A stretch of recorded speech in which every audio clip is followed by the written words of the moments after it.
The statement comes after the UN Climate Change Conference COP25 officially opened in Madrid, capital of Spain, on Monday, where delegates are discussing measures to implement the 2015 Paris Agreement. The major task of the conference is to discuss Article 6 of the Paris Agreement, the measures to promote voluntary international cooperation by paying a price on carbon, emission trading schemes, and other market mechanisms. The conference was convened as a global effort to mitigate climate change are on the brink of failure.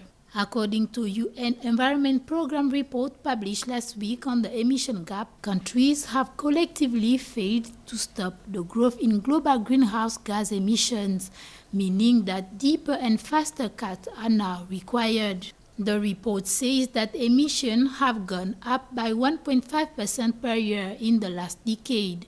In 2018, emissions reached 55 gigatons of CO2 equivalent. This is putting the Earth on course to experience a temperature rise of 3.2 degrees by the end of this century, rather than 1.5 degrees goal set in the Paris Agreement.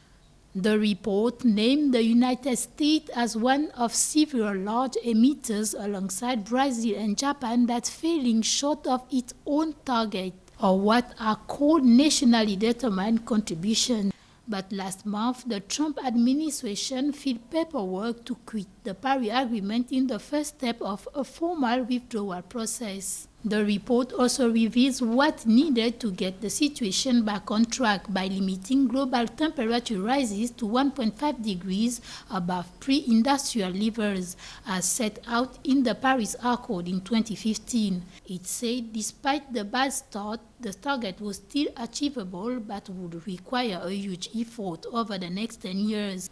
Unless global greenhouse gas emissions fall by 7.6% annually between 2020 and 2030, the world will miss the opportunity to get on track towards the 1.5 degrees temperature goal of the Paris Agreement. The UN has warned of a huge global changes if that target is not met. Changes that could have a catastrophic effect on the world we live in, such as the loss of nearly all coral reef and most of the Arctic sea ice and the rising sea levels that come with it.